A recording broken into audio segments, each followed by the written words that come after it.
नमस्कार मित्रांनो, आजच्या कथेचं नाव आहे एका भयंकर वाड्याची थरारक कहाणी. कथेचे मूळ नाव आहे आघात. कथेचे लेखक आहेत प्रभाकर बुचडे. कथेला आता सुरुवात करू.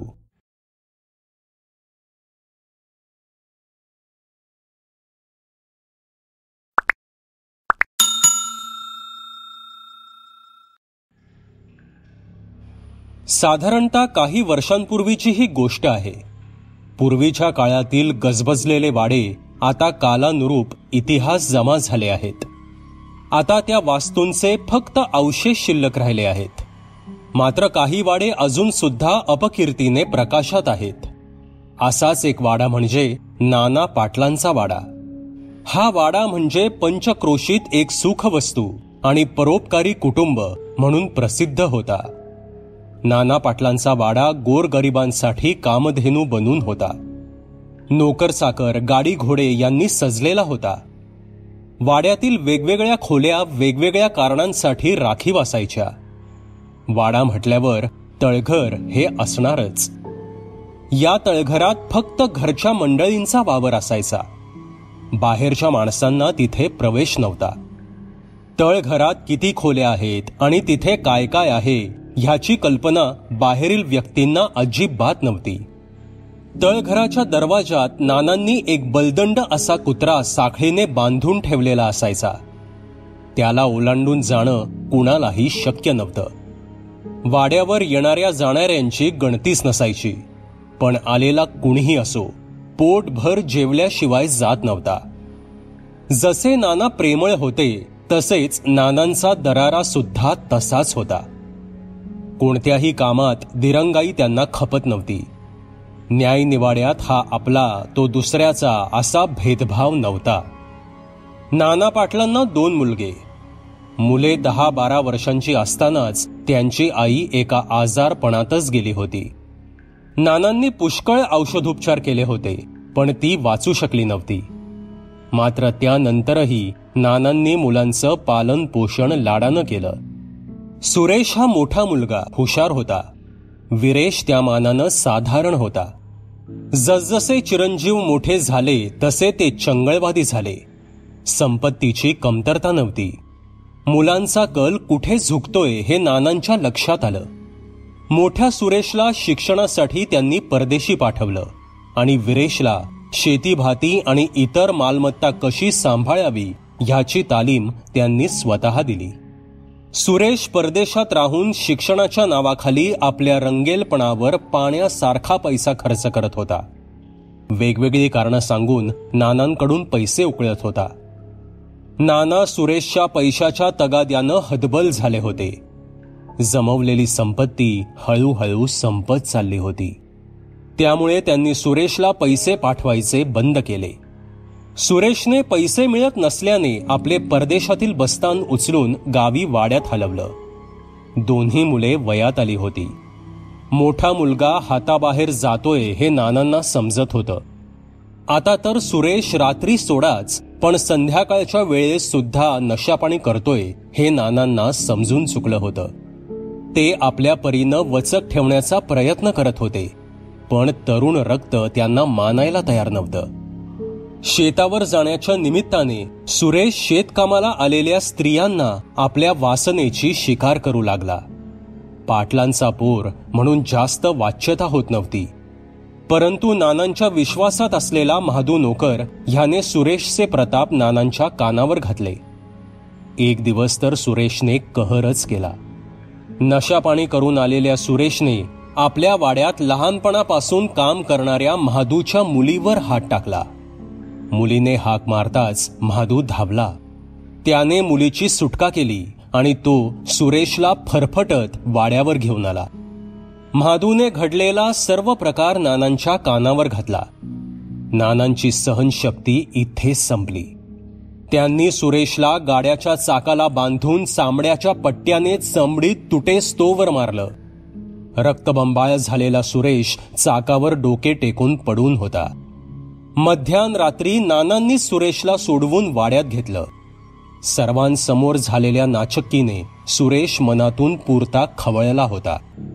पण जोपर्यंत नाना आहेत तोपर्यंत आपली हुकूमत चालणार नाही, कोणताही नोकर आपल्याला साथ देणार नाही, असा विचार त्याच्या मनात आला. मूग गिळून गप्प बसण्याशिवाय त्याच्याकडे पर्याय नव्हता. वीरेश हल्ली शेतघरातच वास्तव्य करायचा. तिथेही राहण्याची पूर्ण व्यवस्था होती, त्यामुळे शेती बागायतीवर जवळून लक्ष ठेवता येत होतं. शेतमाल बाजारात पाठवण्यापासून तो सर्व हिशोब व्यवस्थित पाहत होता. एके दिवशी नाना तळघरात जाऊन जुनी पेटी उघडून आपल्या जमीन जुमल्याचे दस्तऐवज पाहत होते. तिथे एक दुसरीही पेटी होती. ती पेटी कधीही उघडायची नाही असं त्यांच्या वडिलांनी त्यांना बजावलं होतं. पण आता मात्र नानांनी ठरवलं, नक्की काय असेल त्या पेटीत ते पाहायचंच. पेटीचे कुलूप गंजून गेलं होतं आणि त्या कुलपावर रंगीबेरंगी दोऱ्यानं काही ताईत बांधले होते. त्यांनी एका हातोड्याच्या साह्यानं कुलूप तोडलं. कर्र कर्र आवाज करत पेटी उघडली. पेटी उघडताना पेटी हलत असल्याचा भास नानांना झाला, पण तो तात्पुरताच. पेटीत काही वस्तू होत्या, पण लाल कपड्यात गुंडाळलेली वस्तू नजर वेधून घेत होती. तिलाही काळ्या दोऱ्यानं घट्ट बांधलं होतं. नानांनी त्या वस्तूला हात लावताच त्यांच्या अंगातून एक थंडगार लहर सळसळत जातीये असा भास त्यांना झाला. अनामिक भीतीची लहर सर्वांगाला चाटून गेली.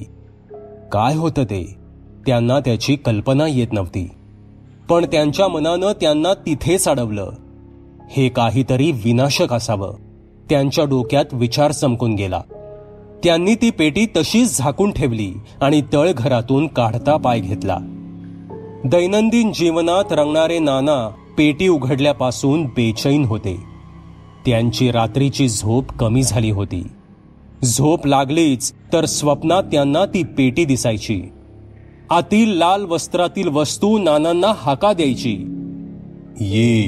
ये नाना ये, माझी बंधनं सोडव. सतत येणाऱ्या हाकेने नाना झोपेतून जागे होत होते. भीतीने त्यांचं सर्व अंग घामाने डबडबायचं. नंतर झोपही लागतच नव्हती. पहाट कधी होते याची वाट पाहणं एवढंच त्यांच्या हाती राहायचं. नानांची बेचैनी दिवसेंदिवस वाढत होती. अर्धवट झोपेने त्यांचे डोळे लाल बुंद झाले होते. आज तर अमावस्या होती. दुपारपासून वातावरणात एक दमटपणा जाणवत होता. संध्याकाळी नानांनी ठरवून टाकलं, तळघराच्या दिशेनं पाहायचंही नाही. एक भलं मोठं कुलूप लावून त्यांनी तळघर बंद केलं. वाटेवर बांधलेल्या कुत्र्याला हलकेच गोंजारलं आणि ते वर आले. रात्रीचं जेवण उरकून ते बिछाण्यावर आडवे झाले. रात्री 12 ते 1 ची वेळ असेल ती. नाना झोपेत चुळबुळायला लागले. पुन्हा त्यांच्या कानावर हाका पडायला लागल्या, पण ह्यावेळी आर्जव नव्हता, तर दम दिल्याप्रमाणे हाका येत होत्या. नाना अर्धवट झोपेतून उठून पलंगावर बसले. त्यांना पुढच्या सूचना कानावर पडत होत्या. तसे ते उठले आणि तळघराच्या दिशेनं निघाले. वाटेत त्यांचा इमानी कुत्रा त्यांना अडवण्याचा केविलवाणा प्रयत्न करत होता, पण नाना यंत्रवत हालत होते. त्यांनीच लावलेलं कुलूप स्वतःहून उघडून ते तळघरात गेले. नाना, पेटी उघड आणि मला बंधमुक्त कर. त्यांना तोच आवाज कानावर पडला. पेटी उघडून नानांनी ती लाल वस्त्रातील वस्तू हातात घेतली. पुन्हा एकदा त्यांच्या अंगातून थंडगार लहर सळसळली. त्यांची मनोदेवता त्यांना सावध करत होती, नाना थांब, इथून मागे जा. पण नानांचा स्वतःवरचा ताबा सुटला होता. त्यांनी झरझर त्या वस्तूवरील बंधनं सोडली. सर्व बंधने सुटताच तो प्रेत आत्मा खुला झाला. अरे नानग्या, मी तुझा चुलत काका राघव. माझी सर्व संपत्ती तुझ्या बापानं गिळंकृत करून माझा जीव घेतला. त्या भटुड्या करवी मला तळघरात बंधनात ठेवलं. आता मी बंधनमुक्त झालोय. सगळ्यांचीच धूळधाण करीन तेव्हाच शांत होईन. असे बोलून त्या प्रेत आत्म्याने पहिलाच आघात नानांवर केला. नानांची छाती फोडून काळीच तोडलं. नानांची शेवटची आर्त किंकाळी तळघरात घुमली. तडफडणारे शरीर हळूहळू शांत झालं. राघव खुंखार जनावरासारखा पिसाळला होता. तळघरात दरवाजात असलेल्या कुत्र्याची मान एकाच आघातात मोडून टाकली. कुत्र्याचं धूड बांधलेल्या साखळीत शेवटचे आचके देत होतं. सकाळी सुरेशला जाग आल्यावर त्याला नाना दिसले नाहीत. त्याची नजर तळघरातील दरवाजावर गेली. दरवाजात कुत्रा मरून पडला होता. सुरेश घाबरला, कारण ज्या कुत्र्याच्या जवळ जाण्याची तगड्या माणसाचीही हिंमत होणार नाही, तोच कुत्रा मारला गेला होता. तळघराचा दरवाजा सताड उघडा पडला होता. मनाची तयारी करून एक एक पाऊल उचलून सुरेशने तळघराच्या पायऱ्या उतरायला सुरुवात केली. तळघरात पोचल्यावर त्याचे डोळे विस्फारले. नानांचा छिन्न विछिन्न देह पाहून त्याच्या तोंडातून अस्पष्ट किंकाळी बाहेर फुटली.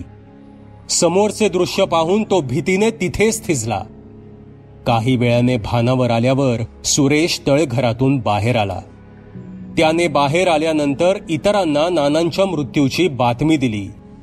हा म्हणता बातमी कर्णोपकर्णी झाली. वीरेशही शेतघरातून वाड्यावर आला. प्रत्येक जण मनातून घाबरलेला होता. ज्या प्रकारे नानांच्या देहाची चिरफाड झाली होती त्याचा अर्थबोध कोणालाच होत नव्हता.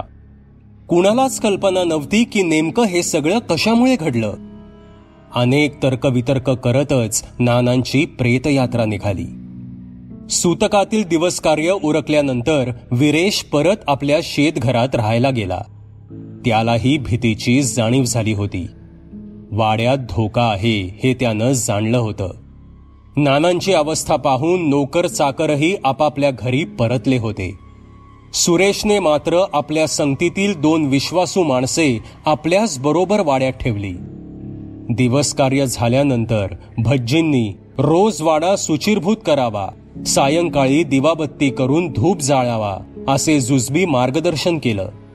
त्यांनाही वाड्यातील विचित्र परिस्थितीची जाणीव झाली होती. सुरेशने तळघराला पुन्हा कुलूप घालून बंद केलं. जोपर्यंत वाड्यात दैविक सुचिरभूतपणा असेल तोपर्यंत राघोचा प्रेतात्मा बाहेर येऊ शकत नव्हता. त्यामुळे काही महिने वाडा शांत होता. सुरेशवर आता कुणाचाच वचक नव्हता. एरवी त्याला नानांबद्दल मनात चीड होतीच. गाड्याच्या चाकाला बांधून पाठीवर बसलेले चामड्याच्या पट्ट्याचे व्रण अजूनही सलत होते. आता वाड्यात असलेली संपत्ती तो येथेच उधळत होता. दारू पार्ट्या रंगायला लागल्या होत्या. नाना गेल्यापासून वाड्यातील वर्दळ बंद झाली. कामधंदा बंद पडल्याने आवकही ठप्प झाली. दोस्तांच्या संगतीने हळूहळू चिरीमिरी संपत चालली होती. 24 तास नशेत असणाऱ्या सुरेशला सुचिरभूतपणाशी काही घेणं देणं उरलं नव्हतं. आज सुरेशची पार्टी लवकरच रंगात आली होती. त्याच्या दोन्ही दोस्तांनी सर्व प्रकारची तयारी केली होती. गावातून चोरून आणलेल्या कोंबड्या चुलणावर शिजत होत्या. बाटल्या फुटत होत्या.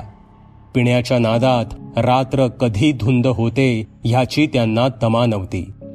दोन्ही दोस्त आज वेगळ्याच तयारीनं आले होते. आज सुरेशला नशेत आडवं करून वाड्यातील चीजवस्तू लांबवण्याचा विचार त्यांच्या मनात घोळत होता. नशापाणी उरकून मटणावर येथेच ताव मारून झाल्यावर एक एक तिथेच आडवे पडायला लागले. पण सुरेशचे दोस्त फक्त आडवं पडल्याचं नाटक करत होते. सुरेश खरोखरच नशेत झोपेच्या अधीन झाला होता. तो पूर्ण झोपल्याची खात्री करून दोघेही मौल्यवान वस्तू गोळा करायला वाड्यात फिरले.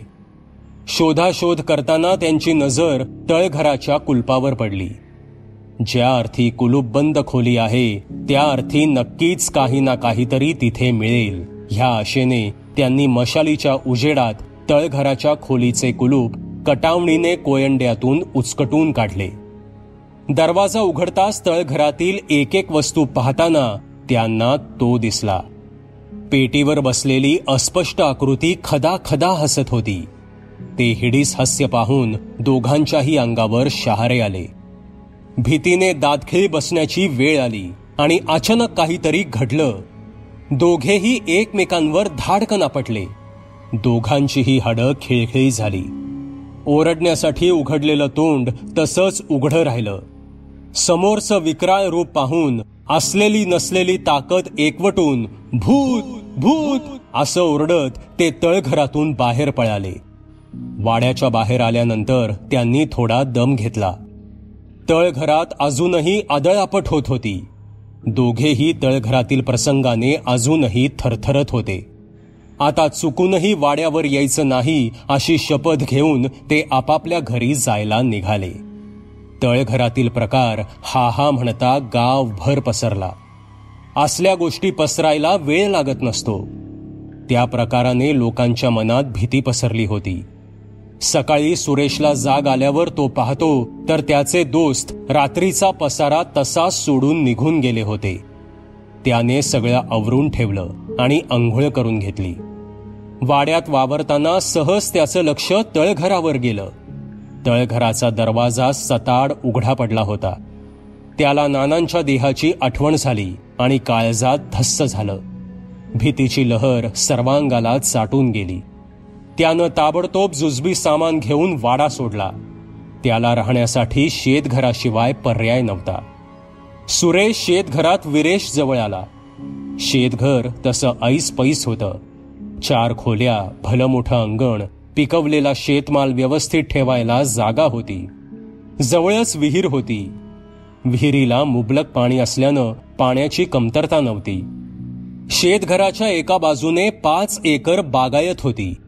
सुरेशचे कारनामे माहीत असल्याने विरेशने आधीच त्याला बजावलं.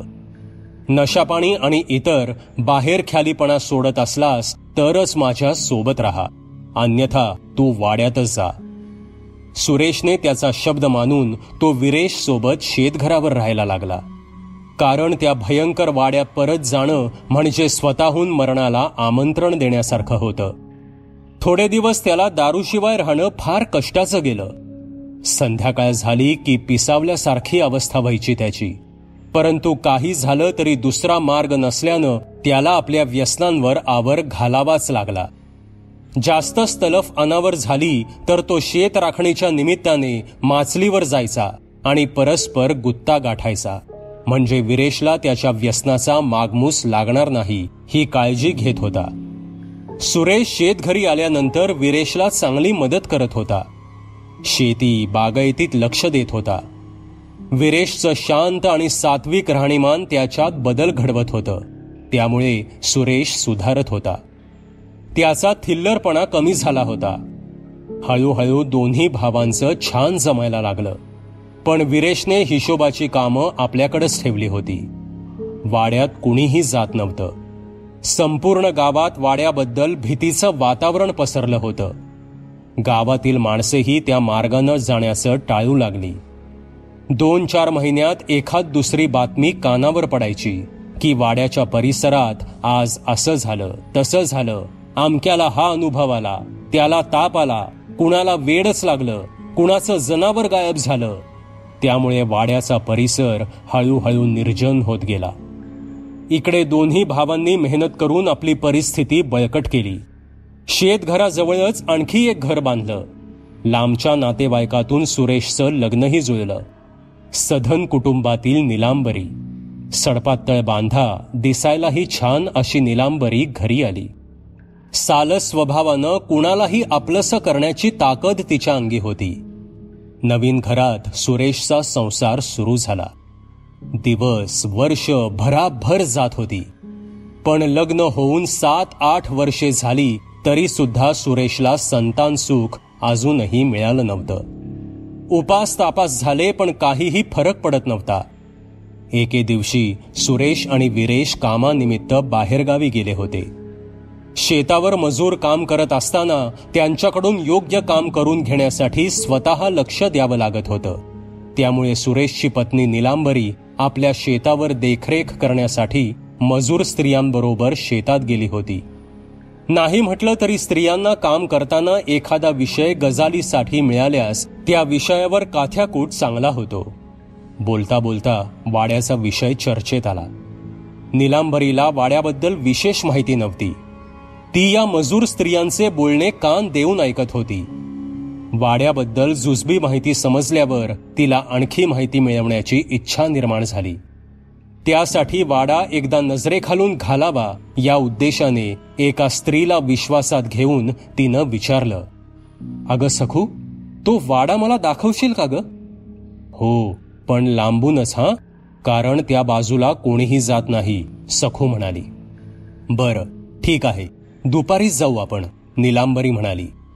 आज पुरुष मंडळी घरी नव्हती, त्यामुळे आजच वाडा पाहावा ह्या विचारानं दुपारची जेवणं आटपल्यावर नीलांबरी सखूला बरोबर घेऊन वाडा पाहायला गेली. वाड्याच्या कुंपणाच्या बाहेरूनच त्या स्त्रीने वाडा दाखवला. नीलांबरी वाड्याच्या कुंपणात जायला निघताच त्या स्त्रीने तिला अडवलं. "तुम्ही आज जाऊ नका," सखू म्हणाली. पण नीलांबरी ऐकायला तयार नव्हती. आपला वाडा पाहायला काय हरकत आहे असा विचार करून तिने कुंपणाचा दरवाजा उघडला. आतमध्ये पाऊल ठेवताच वातावरणात बदल होत आहे ह्याची जाणीव तिला झाली. शांत असलेली हवा वाऱ्याचं रूप घेत होती. तिला थंडगार हवेचा झोक अंगावरून जातोय असा भास झाला. एक वेगळीच धुंदी शरीराला जाणवत होती. ती वाड्याच्या दरवाजापर्यंत गेली. दरवाजातच दोन निखाऱ्याप्रमाणे भासणारे डोळे मनाचा ठाव घेतायत की काय असं क्षणभर वाटलं. ती प्रखर नजर तिला वाड्याच्या आतमध्ये खेचत होती.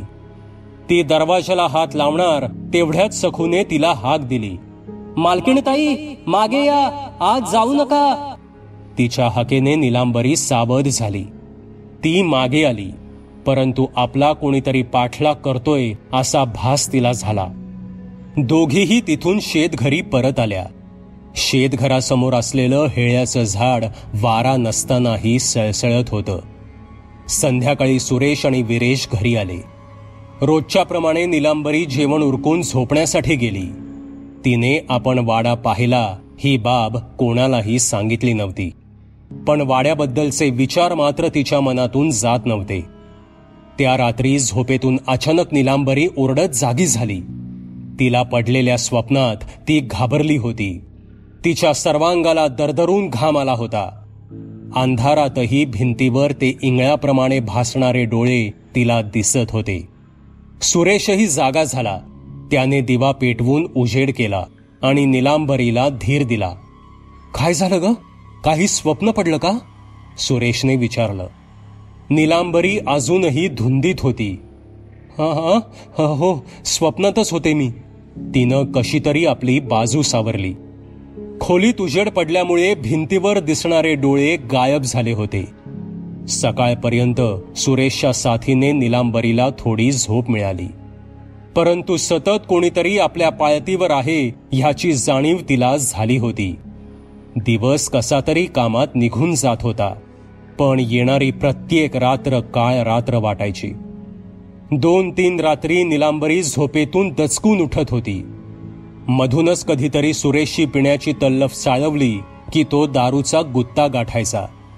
शेत राखणीच्या निमित्तानं रात्री अपरात्री बाहेर जावं लागल्यास नीलांबरीच्या सोबतीसाठी त्याने सखूला शेतघरी ठेवून घेतलं होतं. अमावस्या जवळ आली होती. आता नीलांबरी आपल्याच एका वेगळ्या धुंदीत वावरत होती. काही दिवस गेले आणि अमावस्या आली. त्या दिवशी सुरेश घरी नव्हता. मध्यरात्री अचानक नीलांबरी उठली. ती दरवाजा उघडून बाहेर आली. दरवाजाच्या आवाजानं सखूला जाग आली. नीलांबरी त्या मिट्ट काळोखातून चालायला लागली. सखूनं हाक मारून तिला थांबवण्याचा प्रयत्न केला, पण नीलांबरी ऐकण्याच्या मनस्थितीत नव्हती. सखू मागाहून जात होती. हळूहळू नीलांबरीच्या चालण्याचं रूपांतर पळण्यात झालं. कुत्र्यांच्या भेसूर ओरडण्यानं आणि रातकिड्यांच्या कर्णकर्कशी आवाजानं ती रात्र अजूनच भयान वाटत होती. नीलांबरी धावतच वाड्याच्या कुंपणात पोचली. सखूही मागोमाग होती.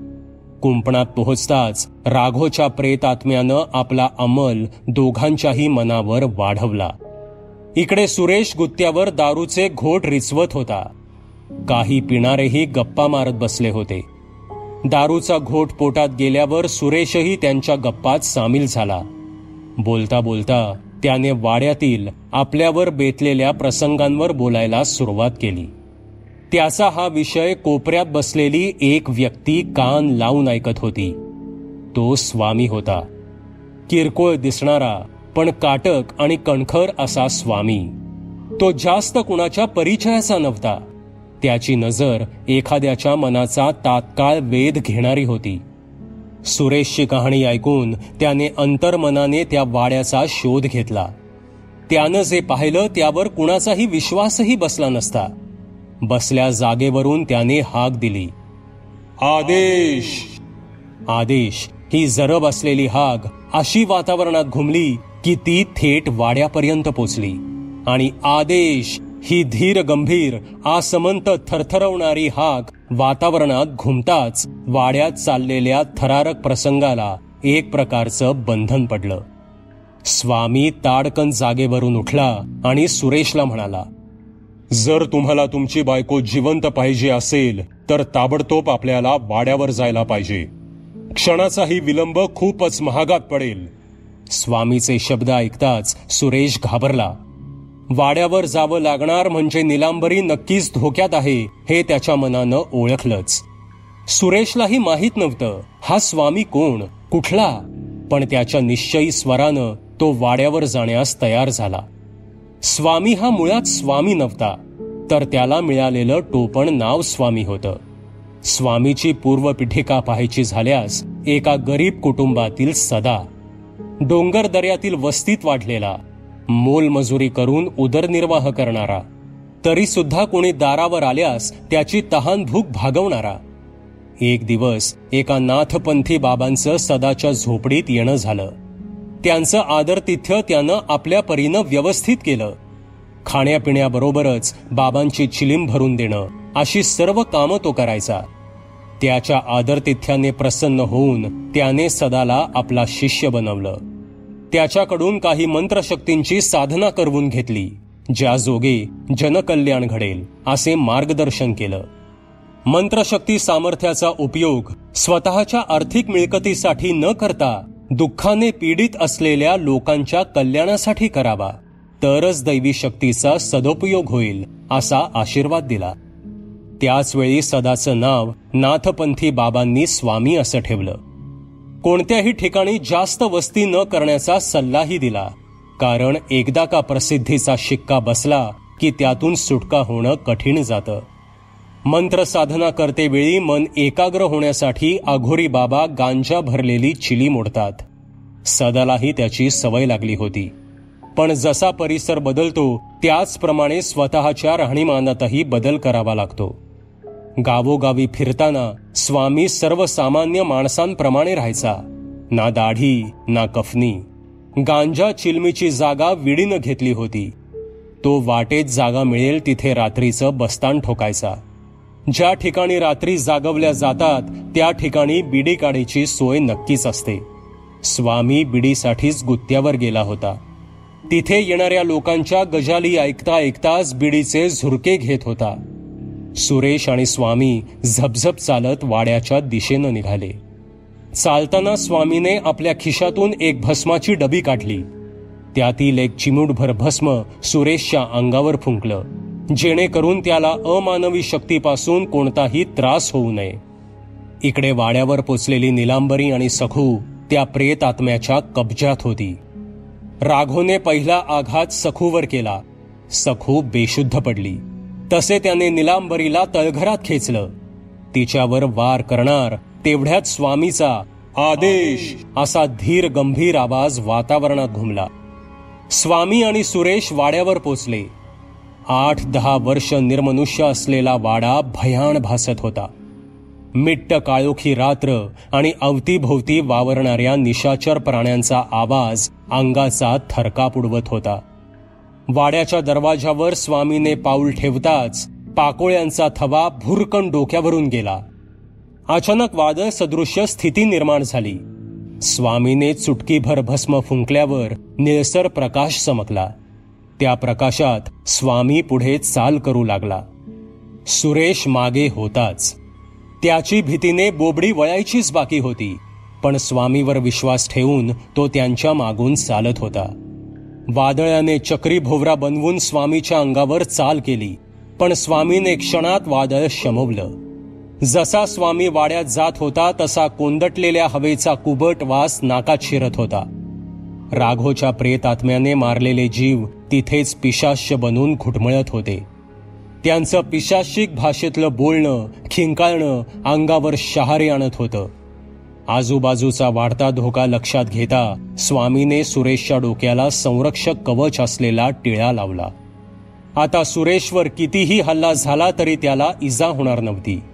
स्वामी तळघराच्या पायऱ्या उतरायला लागताच कुत्र्याच्या गुरगुरण्याचा आवाज त्यांच्या कानी पडला. राघोने त्याला सुरुवातीलाच खलास केलं होतं, पण त्याचं पिशाच्य झालं होतं. हाडांचा सापळा होऊन अंगाची लक्तर झाली होती. तोंडाच्या बेचक्यातून गळणारी लाळ असं हिडीस रूप पाहून कुणाचीही भीतीने गाळण उडाली असती.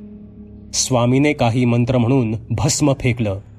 भस्म फेकताच कुत्र्याची हाडं खळकन जमिनीवर पडली. स्वामी तसाच पुढे गेला.